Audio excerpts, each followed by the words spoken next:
Cette émission est conçue et réalisée par des membres de la communauté en collaboration avec Nous TV.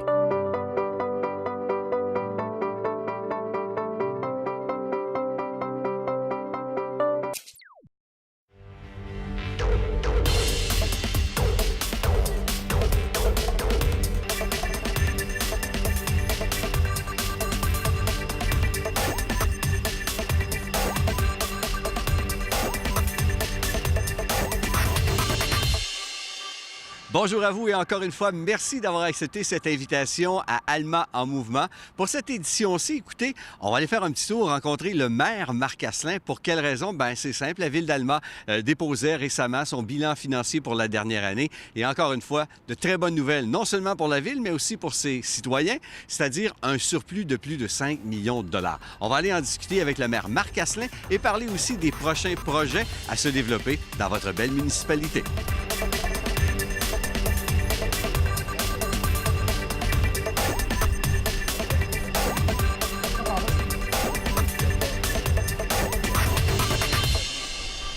Monsieur Asselin, merci beaucoup d'avoir accepté l'invitation. Récemment, on a dévoilé les résultats financiers pour la dernière année. Ça a été, mon Dieu, une très bonne nouvelle pour les gestionnaires que vous êtes, mais aussi pour les citoyens. On parle de surplus. De surplus, comme ça fait quand même quelques années qu'on fait, mais cette année, c'est assez exceptionnel. De bons surplus, mais comme je prends plaisir à expliquer, ces surplus-là ne seront pas accumulés, ils vont être investis dans la ville, toujours pour le service aux citoyens. Mais ça démontre quand même qu'on fait une bonne gestion de la part du budget. Et puis, on suit de très près l'argent des contribuables, parce que moi, je répète souvent au conseil, on travaille avec l'argent des autres. Alors, il faut être attentif, et puis c'est ce que nous faisons. Puis un gros bravo à l'administration. On a une équipe exceptionnelle sur l'administration. Alors tout ça mis ensemble, on réussit année après année à bien s'en sortir. Et comment attribuez-vous justement ces bons résultats? Vous parlez d'administration. Est-ce que c'est le fait qu'on prend les devants, qu'on est proactif, qu'on tente de régler des problèmes avant même qu'ils ne se pointent, qu'on réussit à avoir de tels résultats? On a toujours la méthode de paiement comptant en partie, parce que moi, ce que j'ai fait en arrivant, c'est que j'ai dit qu'il y aurait toujours la méthode du paiement comptant, mais lorsqu'on a de très grands projets, bien sûr, il faut aller au règlement d'emprunt. Mais l'idée, c'est de faire le moins possible d'emprunt, ce qui nous permet de prendre toute la taxation et d'en donner en service. Ici, à Alma, c'est autour de 7 sous par dollar de taxation. À moyenne, au Québec, on peut parler de 15 sous, alors c'est le double. Puis il y a certaines municipalités où ça va pas très bien, là, qu'on dépasse le 20 sous. Alors, si on dit qu'à chaque dollar, il y a 25 sous qui va pour le service de la dette, c'est bien certain qu'il en reste beaucoup moins pour le service à la population. Alors, c'est ça qu'on contrôle. Et des surplus, bien, ça amène à tout plein d'idées, tout plein de projets. Il y en a qui sont à venir, qui sont déjà sur la planche à dessin, et il y en a d'autres qui sont déjà en cours. Oui, il y en a qui sont en cours. Là, on parle entre autres de la caserne du service d'incendie là, qui devrait être inaugurée à l'automne. On va faire quelque chose de très bien avec ça aussi parce que c'était même avant-gardiste au niveau du développement durable. On a fait les centres Mario Tremblay, il y a toujours le stationnement qu'il faut faire. On a la capitainerie à la Dementaire, on a investi passablement à la Dementaire. Et là, on termine avec la capitainerie qui va faire en sorte qu'on a multiplié, en fait, les stationnements pour bateaux. Et puis une capitainerie qui va être ultra moderne, comme dans l'ensemble de la population, d'ailleurs, au niveau de la région. Alors, on était dû pour aller dans ce sens-là. Vous avez vu, on a pris possession passablement de terrain sur la pointe des Américains. On a de beaux projets là-dessus aussi. Plus tout ce qu'on fait comme piste cyclable, tout ce qu'on fait aussi en investissement dans les infrastructures. Il ne faut jamais perdre de vue qu'on fait aussi les infrastructures qui paraissent moins aux yeux de la population, bien sûr. Puisqu'on est dans les projets, récemment, vous avez lancé un appel à la population, aux citoyens, pour différents projets en matière de développement durable. Ça ressemble à quoi l'aide que pourrait apporter la Ville? Bien, écoutez, un groupe de citoyens peut partir ensemble un beau projet concernant le développement durable sur à peu près tout ce qui se fait présentement, sur tout ce qui est tendance aussi, du fait qu'on a des équipements, on a organisé des sentiers pédestres avec qu'on peut faire aussi vélo, qui fait en sorte qu'on peut économiser passablement sur le véhicule. Un paquet d'approches dans ce sens-là qu'on propose à la population. Ce sont des groupes qui vont faire des projets, qui vont déposer des projets.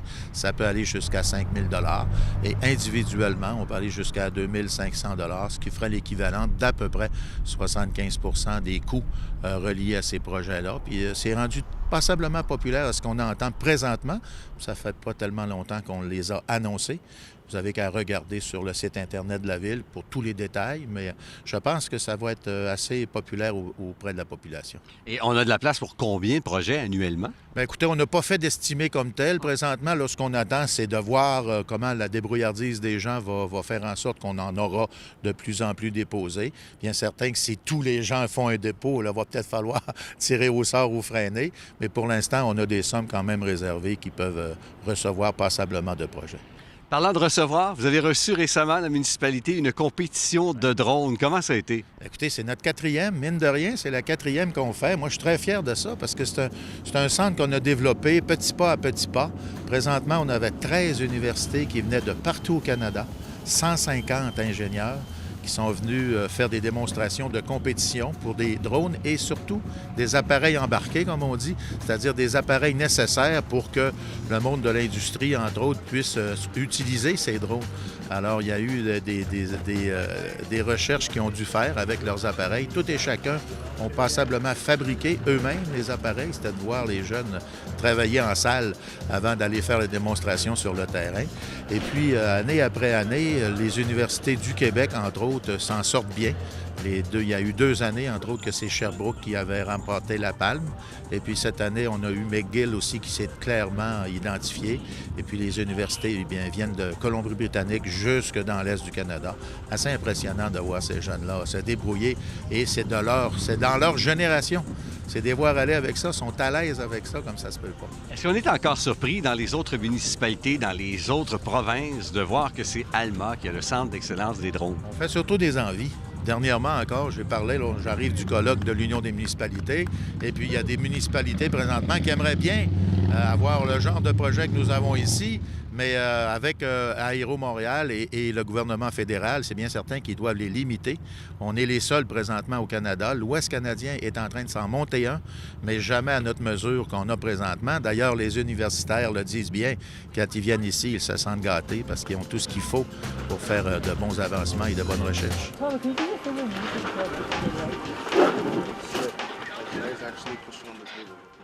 Dans ces projets d'infrastructure, de grands travaux pour la municipalité d'Alma, il y a la petite décharge. On en attend des nouvelles, on en entend beaucoup parler de ce projet. Oui, celui-là qui prend plus de temps que les autres, c'est plus difficile, puis ce qui est quand même renversant, c'est qu'on le fait pour l'environnement.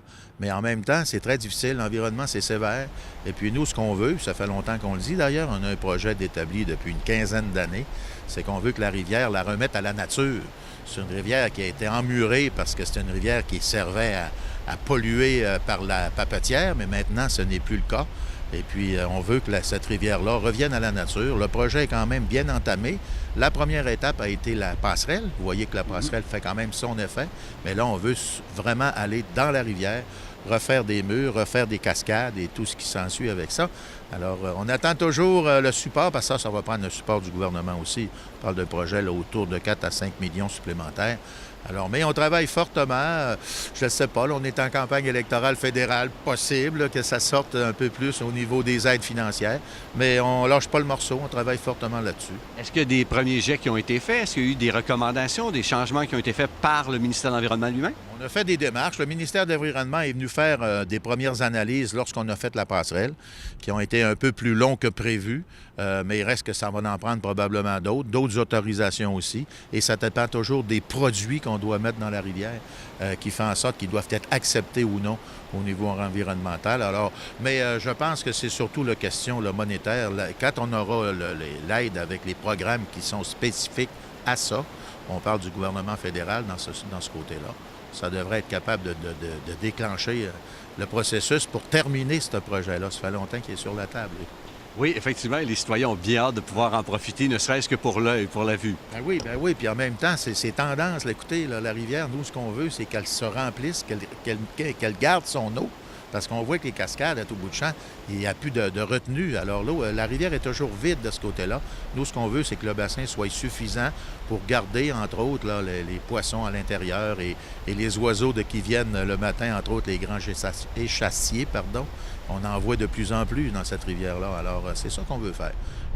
On va y arriver. Puisqu'on parle d'eau, la station de pompage aussi de la route du lac va avoir ses travaux à elle? Ben oui, je vous parlais d'infrastructures qui sont moins visibles un peu, mais il y a une station de pompage supplémentaire qui va être sur la route du lac. Puis il y a aussi un ponçon qu'on doit refaire là, sur Scott. Et puis ça aussi, vous allez voir cet été. Il va y avoir quelques petits cônes rouges, mais tellement peu à côté de ceux des grandes villes.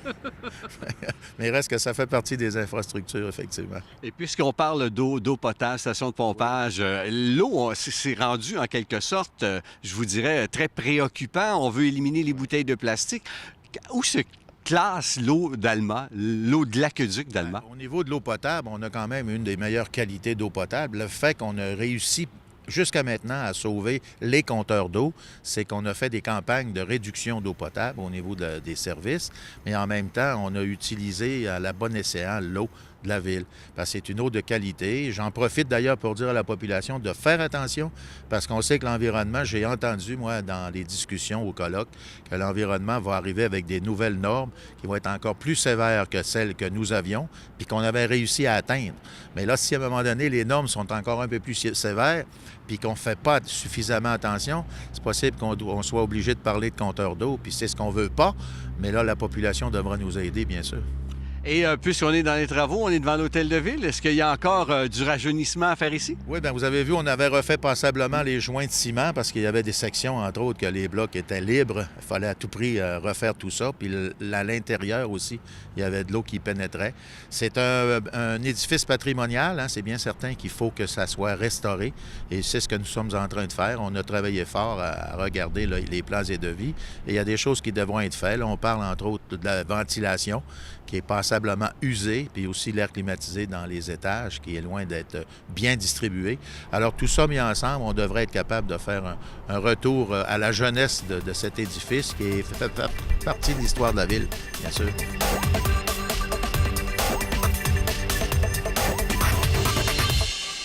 L'été s'en vient, saison estivale, dit beaucoup d'activités pour la municipalité d'Alma. Allez-vous faire le tour comme à l'habitude, aller rencontrer les gens, en profiter justement pour serrer des mains et aller à la rencontre des citoyens? J'essaie au maximum, mais j'ai pas mal réduit parce que j'ai déjà été un peu plus festif que ça.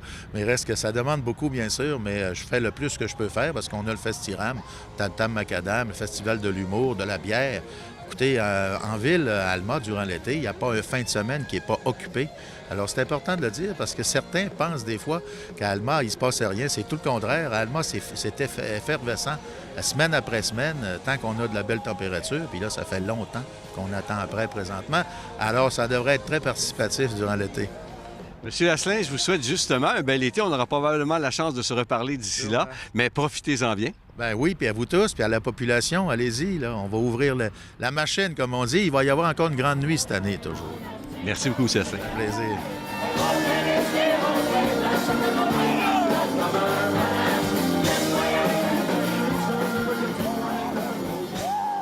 Voilà ce qui termine cette autre édition d'Alma en mouvement. Au nom de toute l'équipe de Nous TV, je vous dis un gros merci d'avoir été là.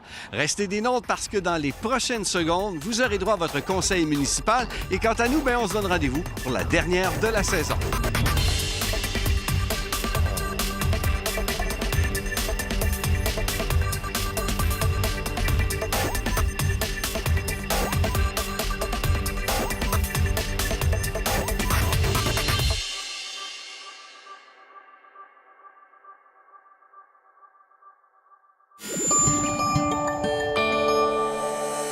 Nous TV, fiers de faire rayonner notre communauté.